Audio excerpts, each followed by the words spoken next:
Hello Wolfers, welcome back to the Wolf Brackets. As we head towards the end of the year, this week we're going to talk about something that is very important for the performance review and something that will obviously affect your performance for next year. In fact, there's something that might be right before your eyes and you're still not seeing how impactful it is. And it's basically your vendors. So today it's all about how to best manage vendors to make sure that they are aligned with your own strategy and they support your growth instead of hindering it. So when it comes to vendors, here are just a few insights on how to run a proper year-end performance review with your vendors. First thing to do is to scorecard each and every single one of your vendor. Well, at least those in the upper tiers. And in order for you to do that, you might want to take a look at metrics such as on time in full, vendor reliability, quality returns, also responsiveness and response time when there are incidents, and generally speaking, ease of doing business with them. That's just a few examples of key metrics that you might want to include in your scorecard with each and every single one of your vendors. The second thing to do is mapping your supplier impact to your business goals. So basically what you want to understand here is with their performance, did this vendor help my growth or somehow hindered it? Maybe they were late in delivering a critical product and that made you miss some sales, customers got angry, frustrated, loss of trust. Or on the contrary, they were always very performing, they were always ready to adapt to sudden demand peaks, for example. And last but not the least, if you are also approaching contract renewal, don't just renew like that. Drive your conversation with facts and negotiate with data. Use data to support your negotiation arguments and potentially more favorable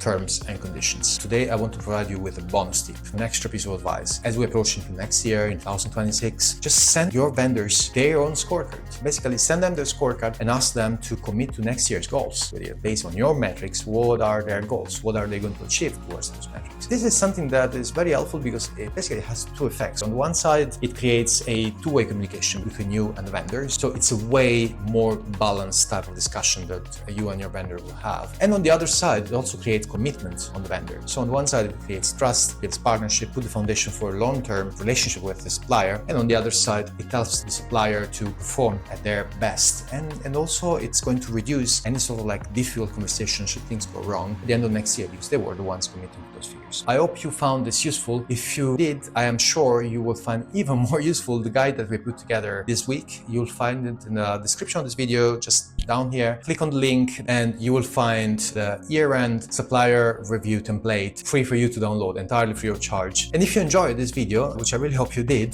just please leave a like or a comment. We'll be happy to have a conversation about that. And don't forget to subscribe to this channel, as well as referring us to your friends and partners who might be interested in this content as well. That said, I look forward to seeing you all next week.